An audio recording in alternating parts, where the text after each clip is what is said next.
All right. Good evening, everyone. I have 6:30, so we'll go ahead and get started. We'll let anyone that joins us in the next few minutes in. We'll keep an eye on that list. But in the meantime, I want to welcome you to this virtual program from Mid-Continent Public Library. So my name is Angie Mack, and I work in the Reader Engagement Department here at Mid-Continent. And we're excited to have Lindsey Robinson from North Kansas City Hospital here tonight to offer this program entitled Busting Food Myths. So we are going to get started in just a minute. Before that, though, I want to give a couple of quick housekeeping reminders for you as you experience this virtual program. I want you to go ahead and do us a favor and keep yourself muted so we don't have background noise or feedback to interrupt Lindsey's program. So if you aren't already, please go ahead and mute. Also, I wanted to invite you to put any questions you might have throughout tonight's program in our chat box. Lindsey's going to address and answer as many of those questions as she can at the end of tonight's program. So if you think of something, don't hesitate to go ahead and throw it in the chat. We may answer it before she's done and we may not. So, but go ahead and put them in there so we can make sure we get you an answer tonight. Third, we'd love to hear what you think about this program. So we do provide a digital evaluation for this program. I will put a link to that evaluation in our chat box. I will also add it to an email I send out later tonight. The email will have, like I said, a link to the digital evaluation as well as Lindsey's PowerPoint she's provided us, and a link to our YouTube page. This program is being recorded. It won't be put up on YouTube until early next week. Our videographer's on vacation. So Patrick will get to it as soon as he can, and we'll get that on YouTube. But I have our YouTube channel linked in the email, so you can go back to it and hopefully find it pretty easily. Finally, quickly, I just want to invite you to other virtual and in-person programs. I'm going to put some links and descriptions and titles and dates and times.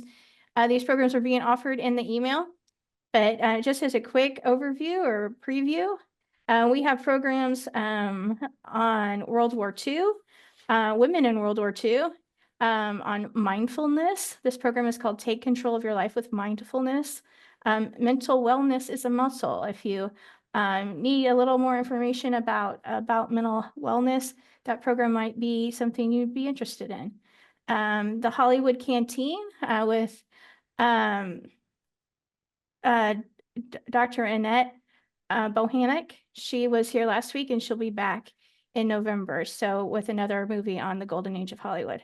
And also I want to give a special invite to you to join us the weekend of November 8th, 9th, and 10th for Gerald Dickens. Gerald is the great-great-grandson of Charles Dickens, and we're so excited to offer his programs every year. These programs are in person at both our Woodneath Library Center and our Midwest Genealogy Library. So the links and information to those programs will be in the email. So without any more from me, I want to introduce tonight's speaker. So tonight we have Lindsey Robinson. She is an outpatient dietitian at North Kansas City Hospital.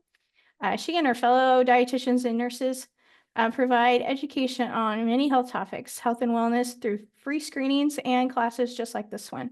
So primarily in the Northland, but we're happy to have her tonight virtually. So without more from me, I'm going to turn it over to Lindsey. Awesome. Thank you so much. Yeah, I'm really excited about tonight's topic of busting food myths. So yeah, ask questions along the way and we'll kind of get right into it. So there's, I feel like, a lot of misinformation out there on the internet. So hopefully to clarify a lot of those things tonight. And one of those is that you need to count calories for weight loss. This is a myth I hear all the time, but I would say good news is you do not need to count calories to lose weight. So we'll be really talking about kind of what else we can do to achieve this goal, but talk about why this is not recommended and why it's not as straightforward as calories in, calories out. At one point we thought if you ate so many calories, that's exactly what you had to burn plus more to lose weight. But this is a really great graphic to explain that weight's very complex. There's a lot of factors that determine our weight. So that food and beverage intake would be calories. So yeah, it's not that we can go ahead and eat all the calories in the world. So it is one factor. Activity, so exercise is going to play a role. Hormones is a really, really big one, whether that's sleep, emotions, medical conditions. A lot of times, if we're not getting enough sleep, that hormonal imbalance there through cortisol, that can cause us to gain weight or not let us lose weight. Emotions, taking care of our mental health is so important. Our environment, certain medications, there's medications out there that can cause us to lose weight or even to cause us to gain weight, whether or not you've changed anything in your mental health or your food and beverage intake. Certain medical conditions out there. A lot of times, if our cholesterol is really high or our blood sugars are really high, your body's not going to let you lose weight until we kind of manage those health and medical conditions. Hunger and reward signals. So sometimes if we don't necessarily feel hungry or full, that can definitely play a role. In our genetics. So genetics can impact our health, whether that's maybe a good thing or a bad thing. But sometimes if we have a family history of diabetes or high cholesterol, that's going to possibly increase someone's risk. So good news, don't need to count calories. Calories is just another word for energy. I feel like a lot of things like food and calories specifically have such a negative connotation associated with it. But calories are essential to keep the body alive. We need calories to fuel our body for everyday movement, ranging from breathing to running a whole entire marathon. And yes, consuming too many calories can lead to weight gain. But I like this little picture down here at the bottom, crossing out the calculator. We want to think in terms of energy and not calories. So kind of ditch the numbers, ditch that calculator. Another myth I hear all the time, you should eliminate sugar from your diet. There's just a lot of information about sugar out there, and that word sugar gets used to describe so many different things. But to really bust this myth, what even is sugar? So sugar is another word for glucose, and glucose is the body's main energy source, and it comes from certain foods we eat called carbohydrates. And carbohydrates are your bread, pasta, rice, beans, legumes, fruit, milk, yogurt, the starchy vegetables, which are peas, all potatoes and corn, and a lot of our sweet and snack foods. And these carbohydrates get broken down into glucose, and then that travels in our bloodstream to our cells throughout the body. And the only source of energy to our brain and our nervous system are carbohydrates. So we do need carbs to keep us energized and for good blood sugar balance too. So you could pretty much just say all carbs are considered sugar.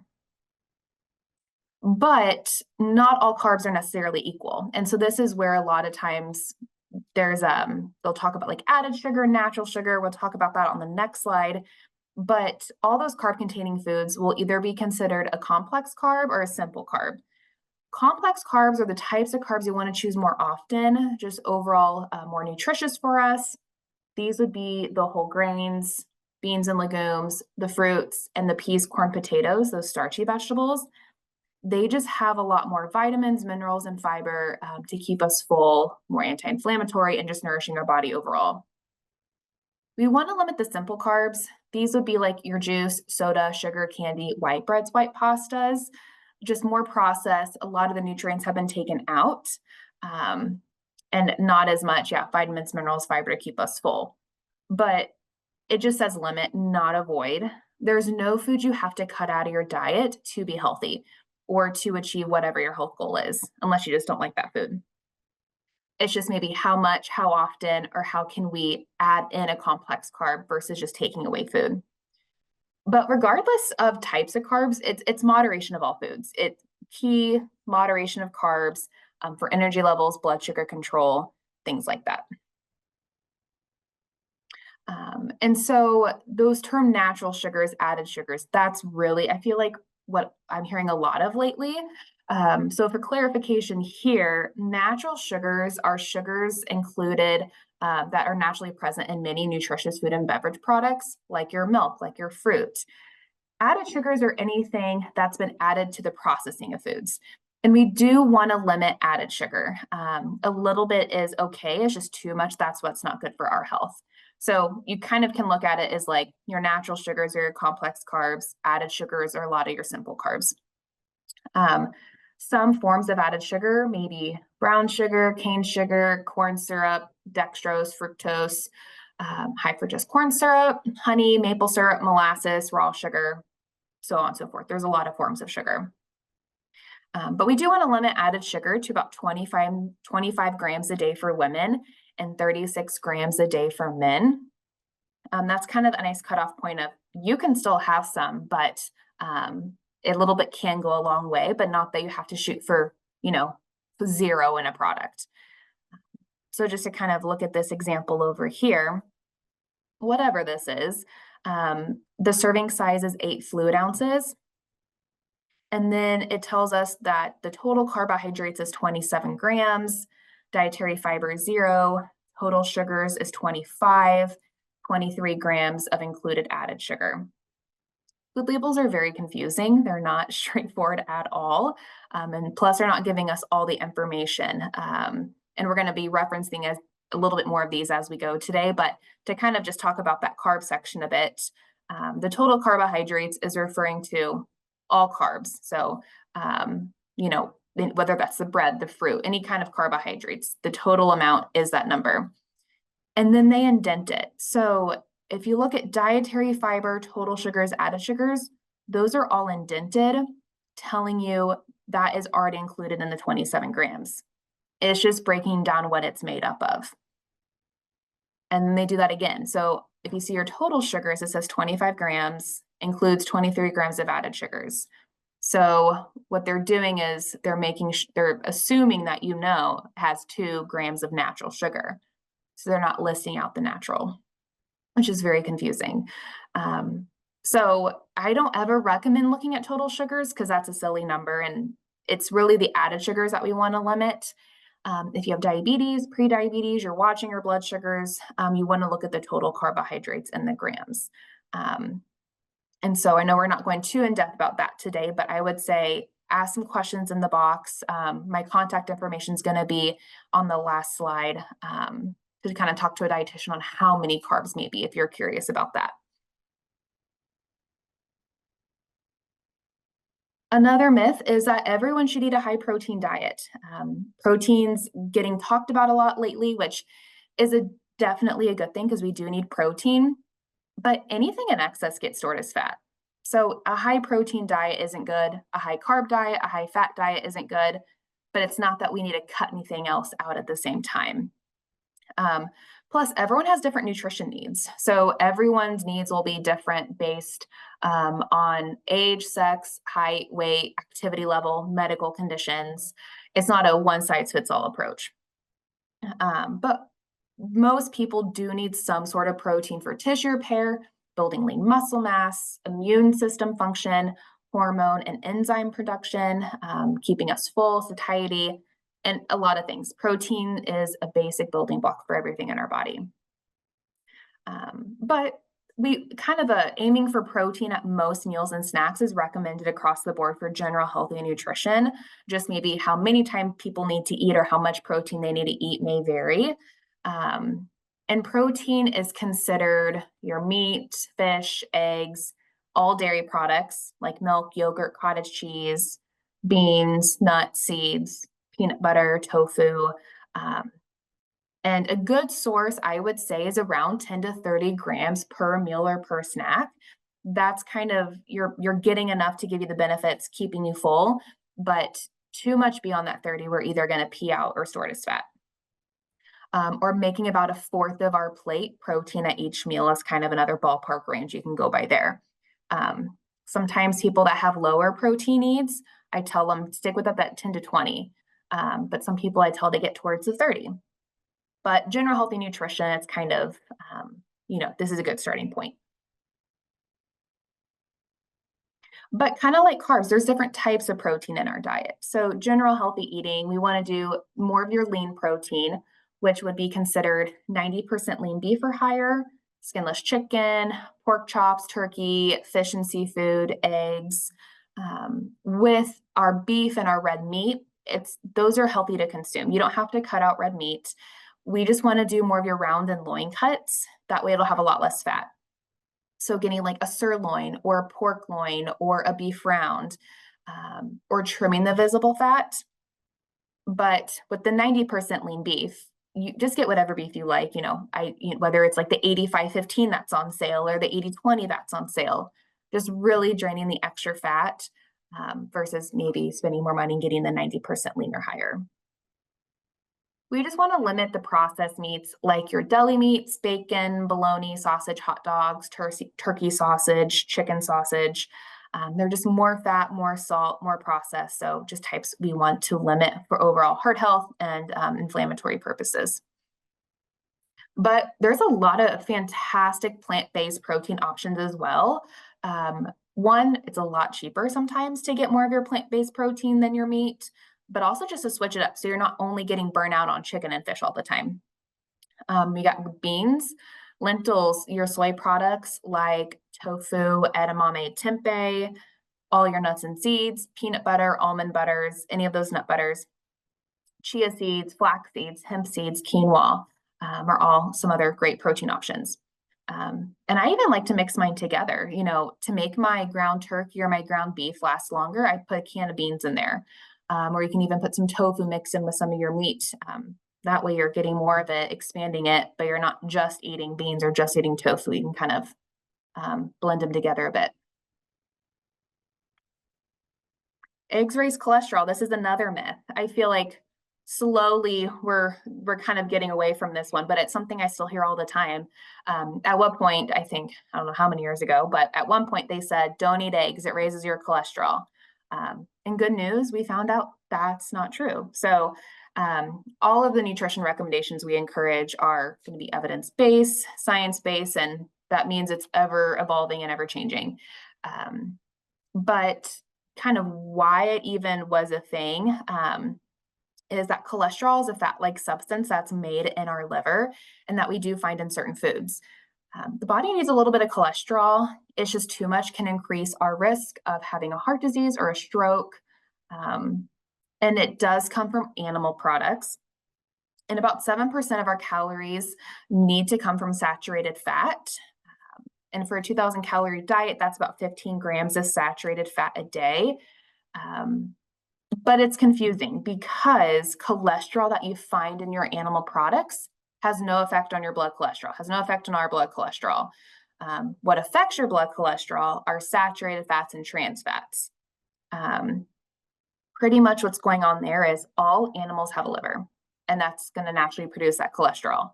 And that's what you see on your food labels. So this example, pulled it up for an egg. For one egg, it says 185 milligrams of cholesterol.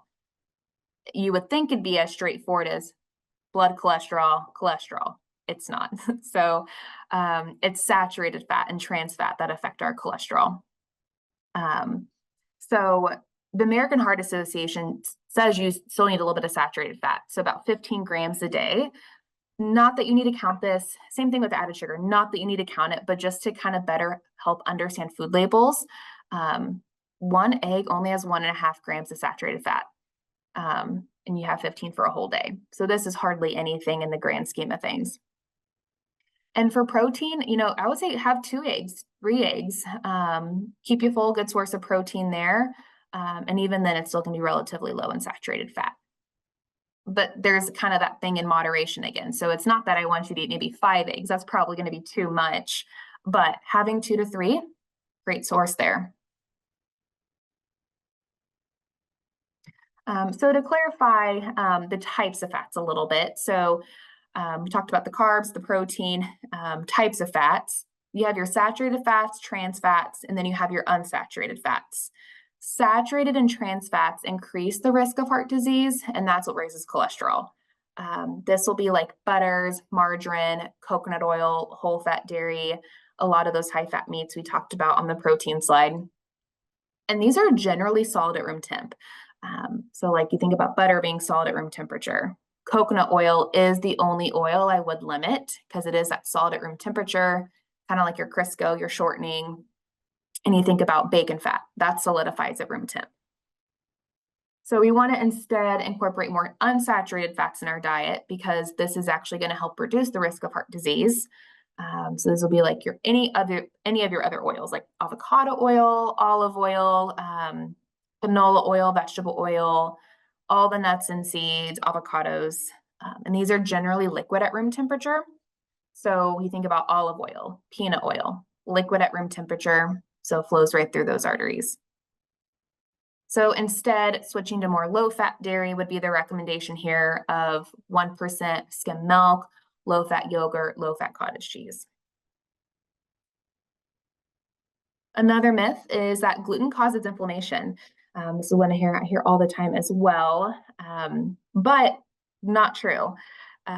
Gluten is a protein that's found in a lot of foods we eat, specifically wheat, barley, and rye. I tell people all the time, gluten's a harmless little protein, unless you have celiac disease or non-celiac gluten sensitivity. And celiac disease is an allergy. It's an autoimmune disease where the body is attacking itself for consuming gluten for, not for whatever reason.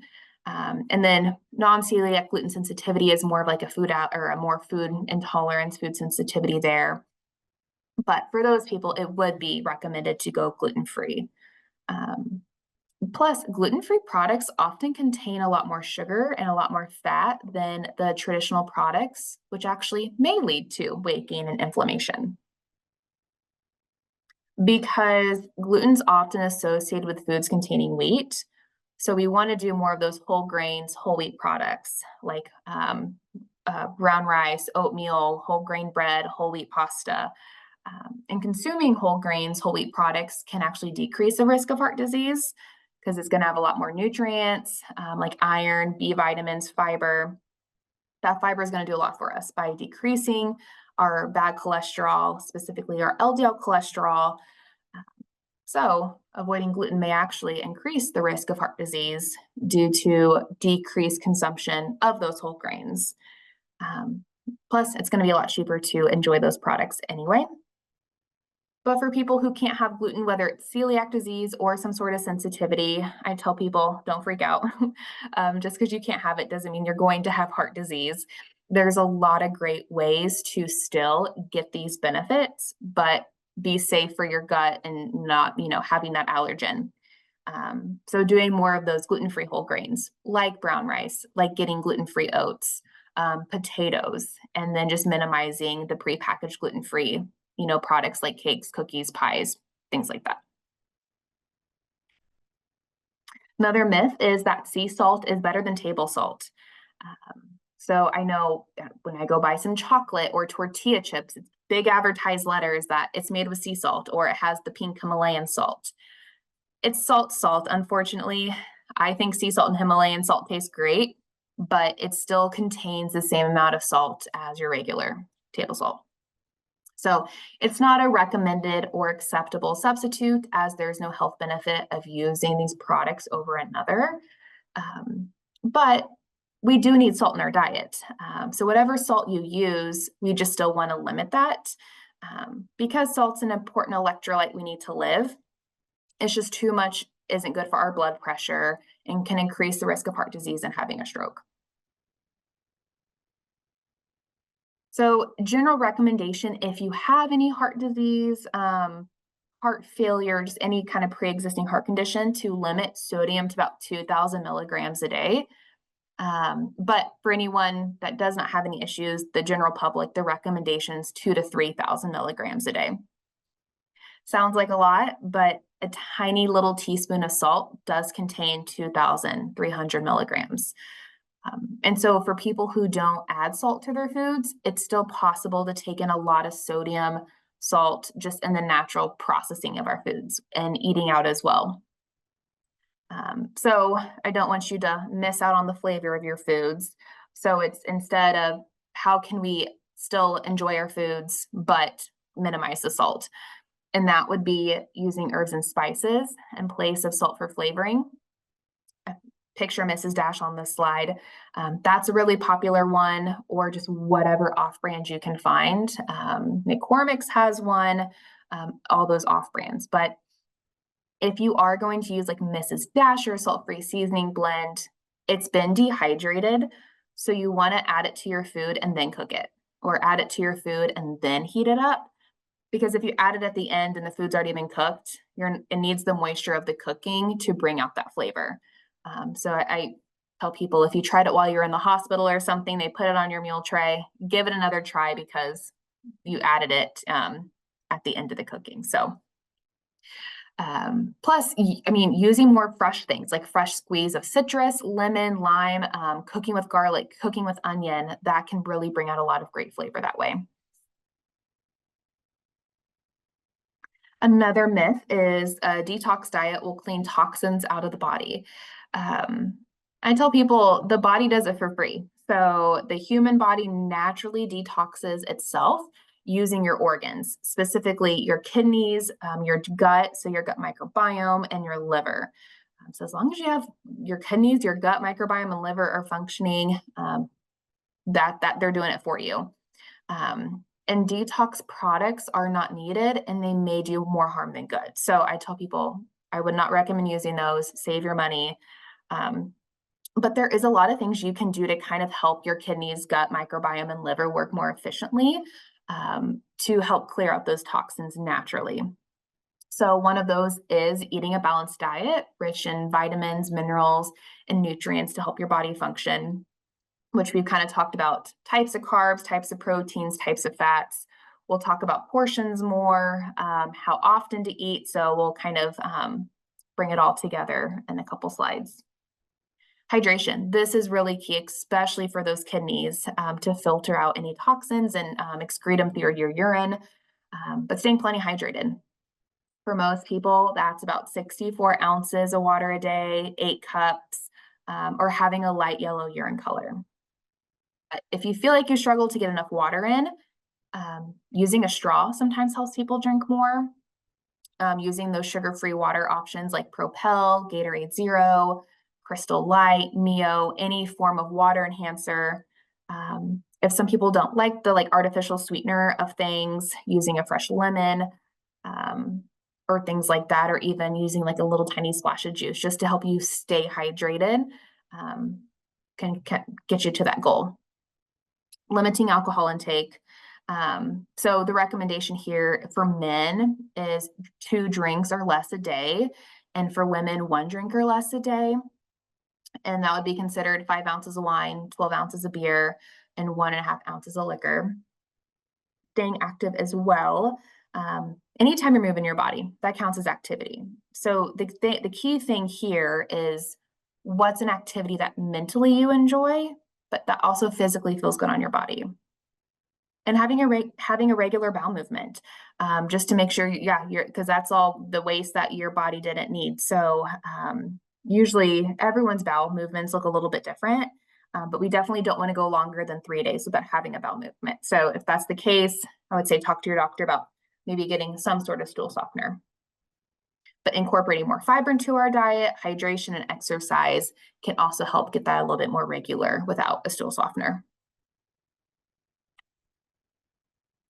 Another myth is you shouldn't eat anything after 7 p.m. I don't really know what time people are saying nowadays. I hear some people say don't eat after 5 o'clock, 6 o'clock, 7 o'clock, whatever it is. The point of this myth is that there's not a certain time on the clock you have to stop eating. Where all this stimulates from is your body does want to break overnight.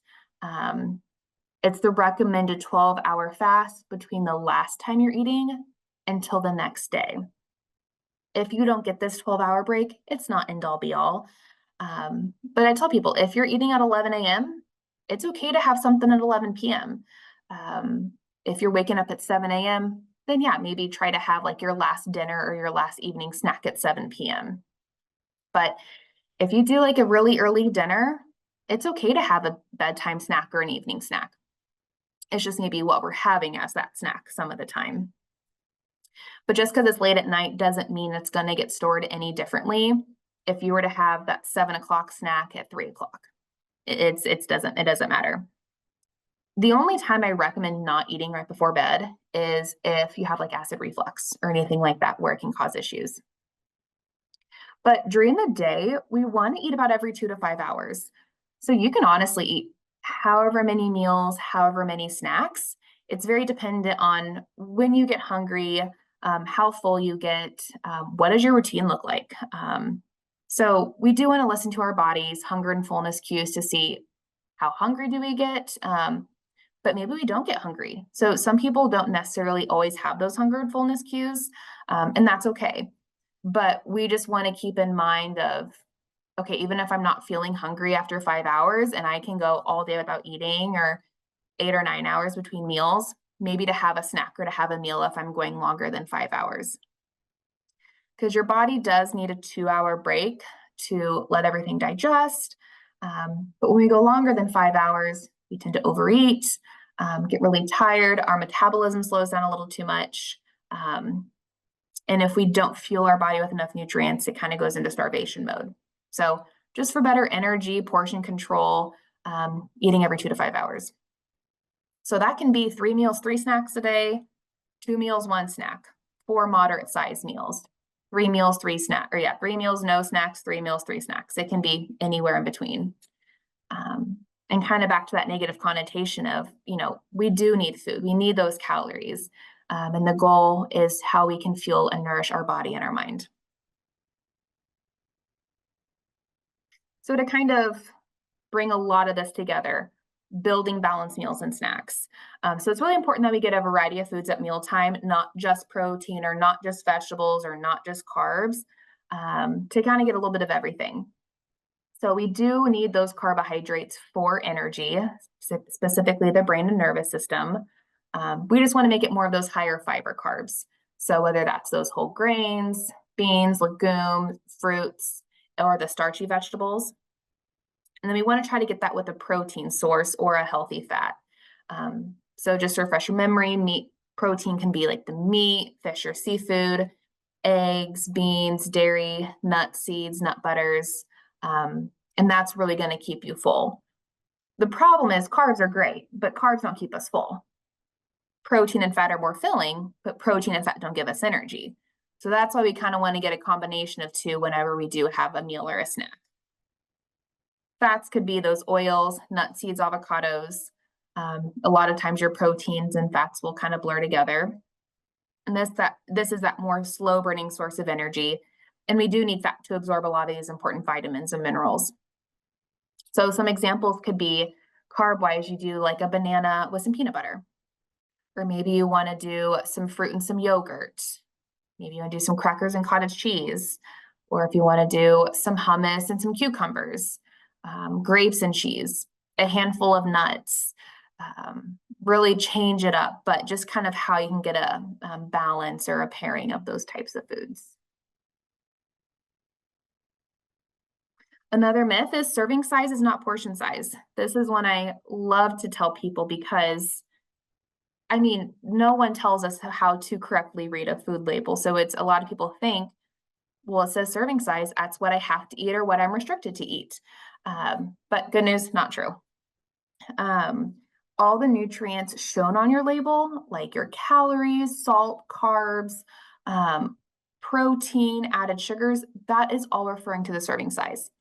So it's not a recommendation how much you should eat or drink. That is just how they're doing all the math and calculations. They've gotten rid of a lot of trans fat in our foods, but food companies used to be really sneaky.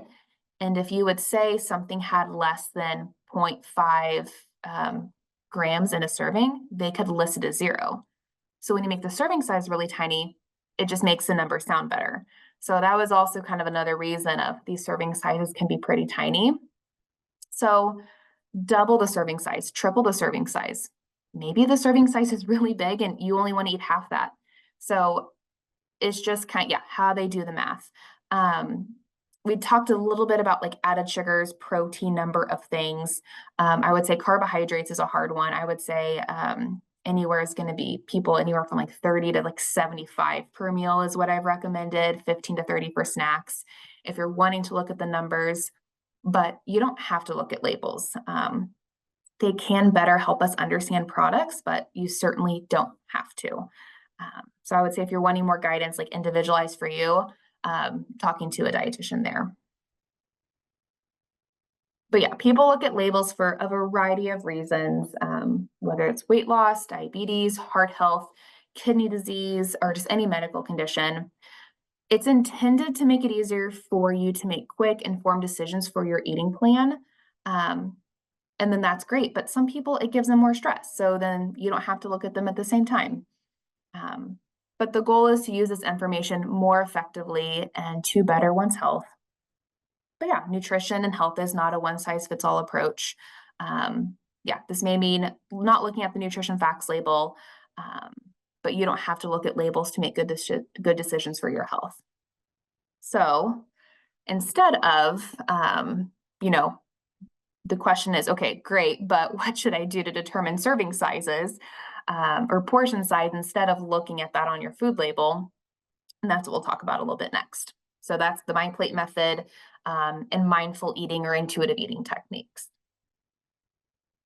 So the mind plate method is a really great tool you can use a couple different ways to help monitor portion sizes, but also tell us what to eat.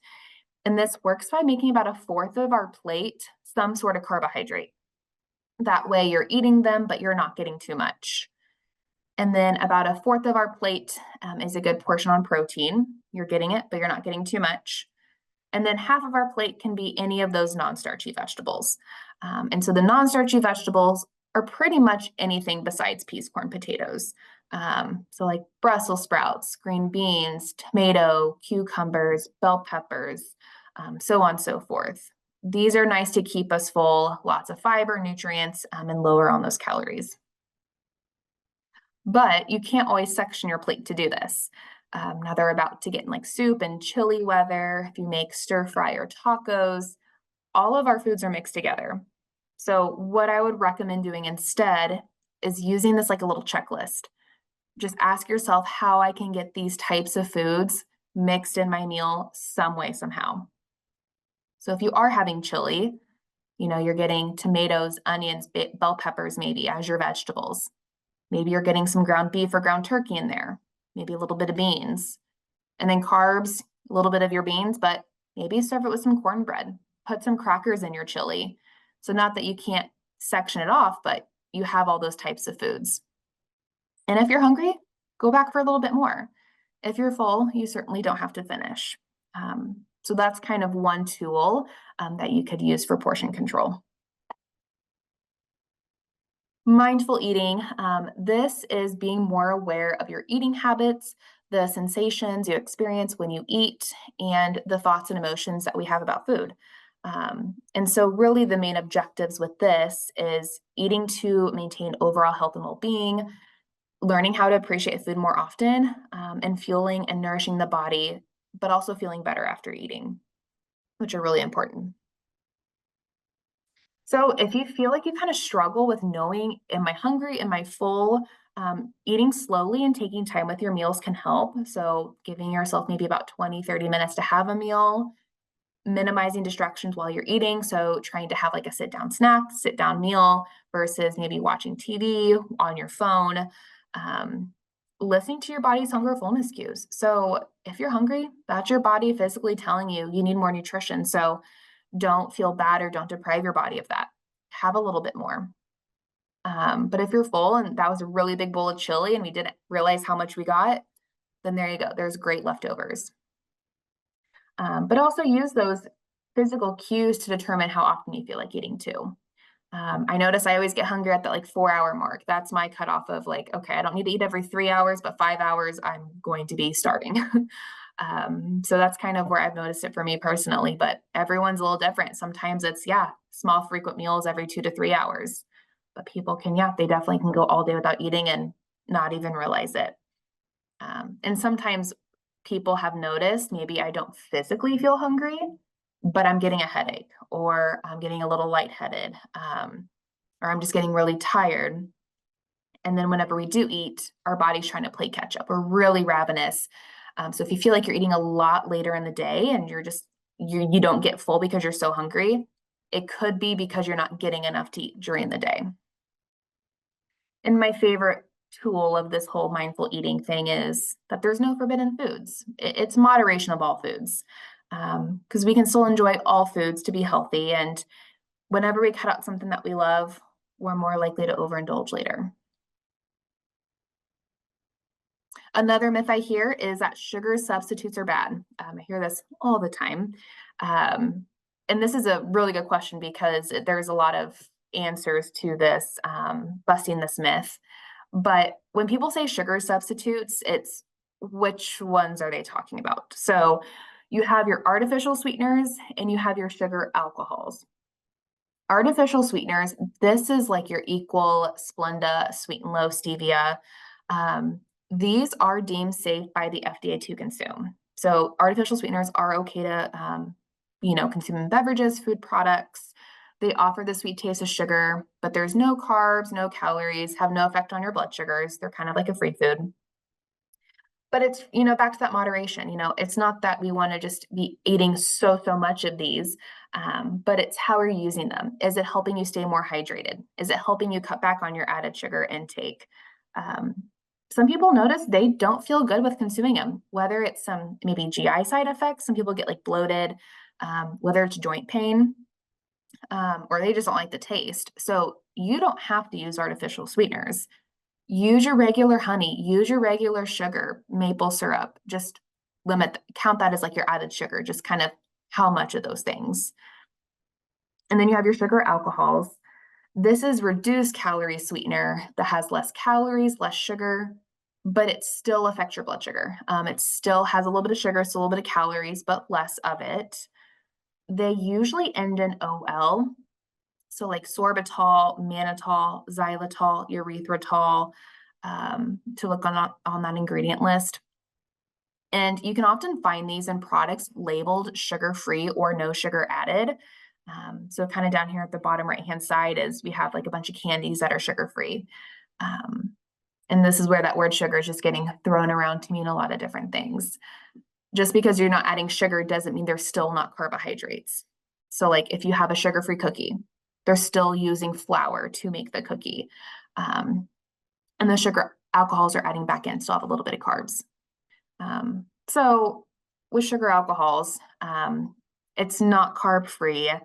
And excessive consumption may cause more GI side effects heavier than the artificial sweeteners, like gas, bloating, laxative effect. So if you're looking at the nutrition facts label, you're still within your health goals, and you can tolerate it, you can use both artificial sweeteners, sugar alcohols, or you can use the regular version and just cut back on portions as well. Sugar-free versions often cost more, so do consider the price as well. But yeah, you have options across all three. It's just kind of being informed of they are different, and what do you feel good consuming, and what is that goal that you're trying to achieve.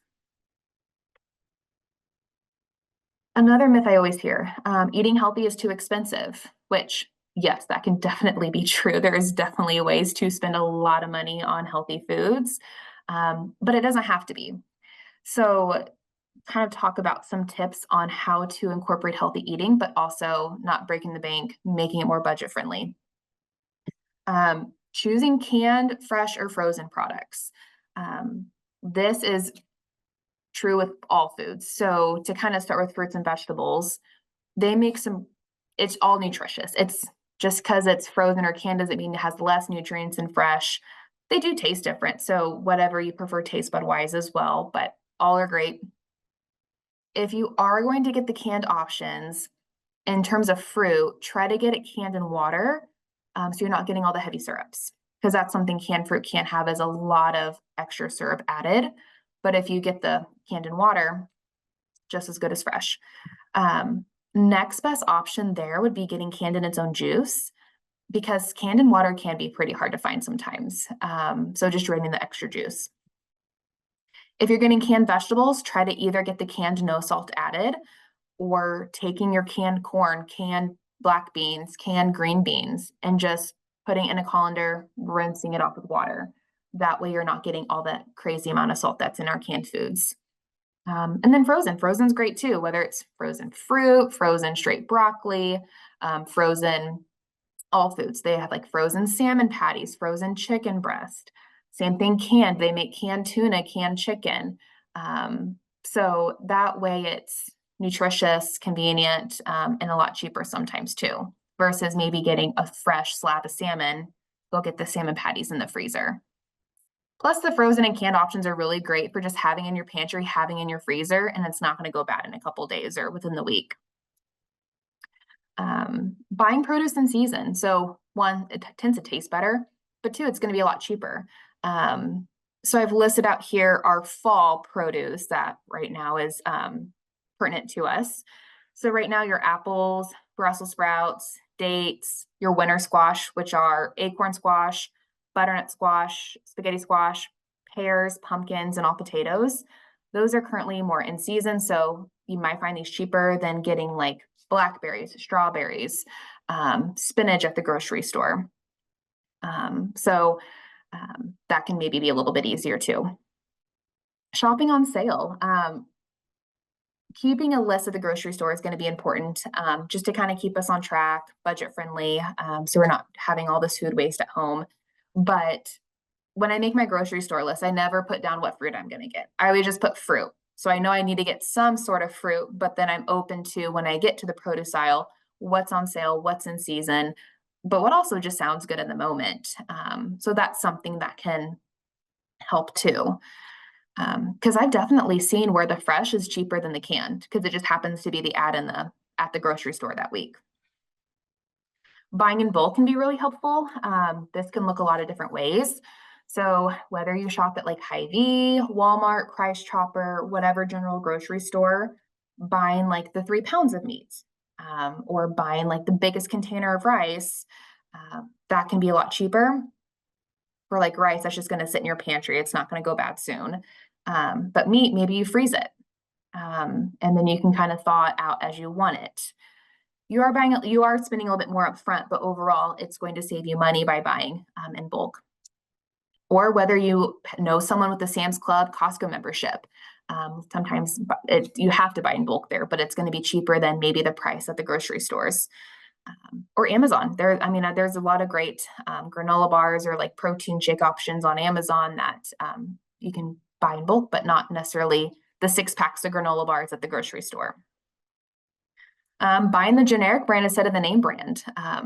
I always think about like canned foods with this. I always get like the Hy-Vee brand or the Price Chopper brand of the green beans versus the name brand, because it's like going to be 50 cents to $1 cheaper.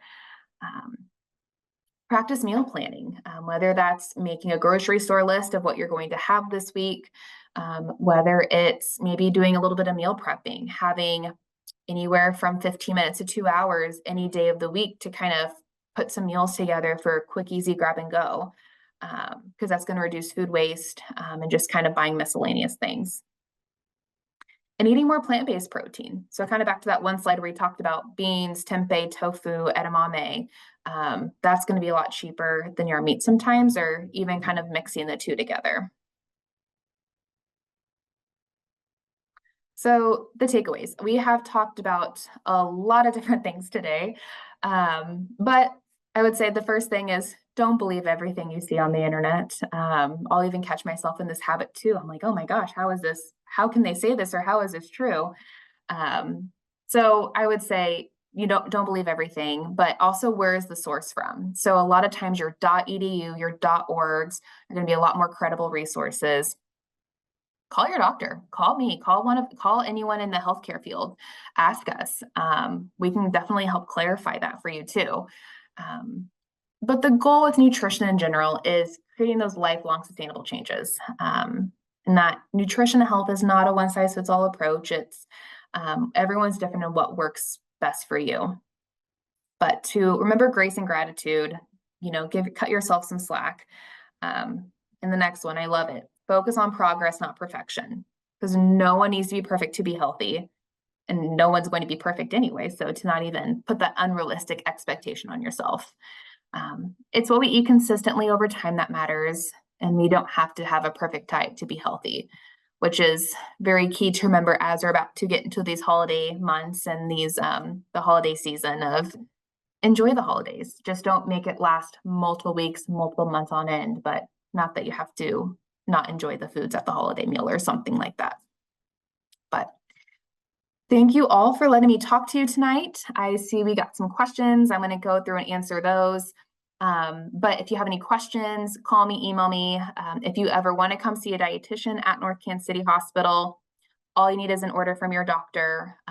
You can send that through and offer both in-person and telehealth as well. So got a great group of people here.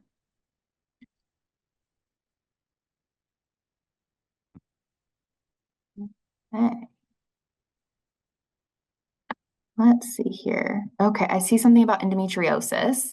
So with endometriosis, this is the hormones. That's really going to kind of impact someone's health. And so I would say there's not necessarily like a recommendation like, oh, if you have endometriosis, this is what we would recommend nutrition wise.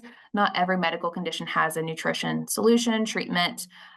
It's just kind of general healthy eating, I would say, for endometriosis, which is really pertinent to, the plate method, the type, more higher fiber carbs, protein. So general healthy diet, it's what's recommended there. Okay. Would turkey bacon be considered processed? Yeah, I would say it's not going to have as much fat as your regular bacon, but it's still going to be processed. Lots of salt added to it. So if you want the regular bacon, just have the regular bacon, maybe not do it so often. But if you're kind of watching the saturated fat more, you can always get like a low sodium turkey bacon, and that maybe be a little bit better. Will this be recorded, be available after? Yes, it will be. And Angie, you said it's going to be recorded, put somewhere, and then we're going to be emailing out the PowerPoint. Yes. Okay, cool. Yes, okay, you answered it. I haven't gotten there yet. Okay, yes, it'll be on YouTube. Should you have some iodized salt? No. So I would say you're getting enough just like micronutrients, like minerals, like iron and magnesium and potassium through just a balanced diet. So you don't need to go out of your way to get the iodized salt. Additional acid reflux dietary suggestions if you have time. Yes. So acid reflux. Try not to eat before you go to bed. But sitting up after you eat. So kind of like at that 90-degree angle, because you want gravity to be your friend, help kind of bring that food down so it doesn't, so try not to like lay down flat on your back, lay down on the couch after eating, kind of sitting upright. Just for about 2 to 3 hours after eating. So, sit in bed, sit on the couch, but don't kind of slouch too much back over. Watching out for like those really like high fat processed meats, like the bacon, bologna, sausage, hot dogs. Just more fried, greasy, fatty foods can trigger that. A lot of people say like tomatoes, onions, but really what they found is the fruit and vegetables that trigger acid reflux is very like different from person to person. So really it's kind of maybe if you want to keep a food journal just to see if you can identify any trends on like what fruits and vegetables can cause those issues, maybe a little bit more helpful. And then on the paper it says like don't wear tight clothing on your abdomen, which is it's kind of a funny one, but like don't wear really tight pants, really tight shirts, because that can kind of cause that food to come up more. But yeah, not laying flat on your back, and more of those fatty foods. Alcohol, that can trigger it, and staying plenty hydrated. How do non-dairy milks compare nutritionally to low-fat dairy milk? How do tallow and lard compare nutritionally to other cooking fats? Are there negative health risks related to artificial sweeteners? Are there negative health risks associated with consumption of MSG? Great question. So non-dairy milks like your soy milk, almond milk, oat milk, compared to your cow's milk, they're like two different things. So your almond milks, I would say with those non-dairy milks, they can actually have a lot of added sugar to them. So like if you get like a vanilla almond milk or like a chocolate oat milk or a chocolate soy milk, they can actually have a lot more sugar and carbohydrates than your regular milk. So just be mindful of that. You can get the unsweetened options. So you can get like an unsweetened almond milk or even like an unsweetened vanilla. That way it's not a lot of added sugar and it's and it's pretty much going to be water, like almond milks at that point. So there's going to be no carbs, no protein. And so that's one of the perks of milk. It's going to give you a little bit more protein and carbohydrates. There's no protein in oat milk. Soy milk will have a little bit of protein, but it's just kind of watching out getting the unsweetened versus the sweetened versions there. So they're both all good. It's just, what do you prefer taste bud wise? Maybe what can you tolerate? Or just going for regular dairy. But they also make lactose-free dairy products if that's kind of what you're watching out for too. I would recommend limiting tallow and lard because those are going to be saturated fats. So with cooking, I would say switching to more of your cooking oils like olive oil. Avocado oil has a higher cooking temperature. Same thing with peanut oil.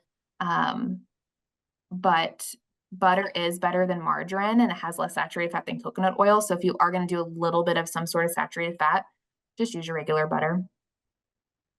There are no negative health risks associated to artificial sweeteners. It's just some people notice that like joint pain, maybe bloating, not feeling great. So using like real sugar like honey or cane sugar, brown sugar, but you can still consume.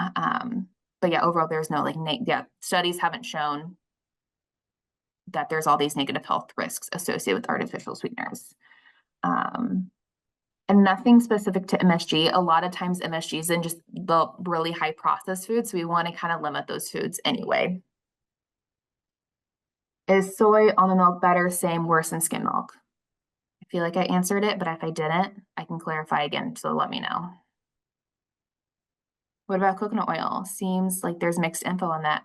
I know coconut oil, they're really getting a big coconut oil craze. Go to town on it externally, but internally, I would not recommend consuming it a lot. Because coconut oil is about 90% saturated fat and butter is actually only 70% saturated fat. So not that you need to care about the percentage, but just to show that butter actually has less saturated fat than coconut oil. But yeah, I mean, if that's how you want to use your saturated fat and just limit it, you can, but I wouldn't put it in the same category as your unsaturated fats like olive oil. Are seed and nut oils healthy? Yes. So like canola oil, vegetable oil, those are all fine. Olive oil and avocado oil have a little extra heart protection. So those kind of get talked about more than like vegetable oil. But for price, the seed and nut oils can be a lot cheaper. So you can also still use those. Do cravings for a specific food usually indicate a nutrient deficiency? Not necessarily. There's could be a lot of reasons as to why we're having food cravings of sometimes if our blood sugar is too low, that the craving is, just the quickest form of energy to the body. So kind of just eating a balanced diet most of the time can sometimes help with really intense cravings. But if you're just really craving a brownie, have a brownie. There's nothing worse than being like, oh, I shouldn't have a brownie. I'm going to go have chips or vegetables and hummus. But we have taste buds. So sometimes that doesn't always satisfy it. So, have a dessert every once in a while. And just going to your doctor once a year, your PCP or general practitioner, and they'll kind of do general blood work. And that's the best way to see if there's we're low in vitamin D, iron, B12, anything like that. What kind of snack right before going to sleep is best, even though shouldn't eat right before? Feel worse if I go to sleep hungry, empty stomach. Exactly, yeah, because I don't want you to go to bed hungry. We feel like crap, and then we wake up in the morning and we're pretty ravenous. So I would say kind of a good evening snack is just something with maybe a little bit of carbs, protein, whether that's some yogurt, whether it's some like fruit and peanut butter, fruit and nuts, maybe some like chips and guac, just kind of something with the carbohydrate and the protein, just to get a little something on your stomach. Loved and appreciate this class and Q&A time. Yes, I am going to be doing more classes. Thank you so much. I always love doing these. I said thank you to Mid-Continent Public Library as well. I'm going to do more in January. Can't remember the dates, but they will be for sure letting you guys know. I'm going to do some more in January, which I'm excited about. I think I'm doing, and then I think even throughout the next year, there's going to be like nutrition as we age, healthy eating on the go. Can't remember the other ones, but they'll be good. You guys are all very, very welcome. Awesome, great. Okay. That's all I see, Angie. You see any other ones I missed? No, I don't think so. I think we covered it. Okay, awesome. All right. Well, thank you all. I will be, like I said, yes, this presentation has been recorded, so it will be up on our YouTube channel. Our videographer is on vacation, so that'll probably not be till the first of next week, but I have the link to our YouTube channel in the email for tonight, so keep an eye on that. Thank you so much. Please be sure and fill out the evaluation, and we'll see you the next time. Good night.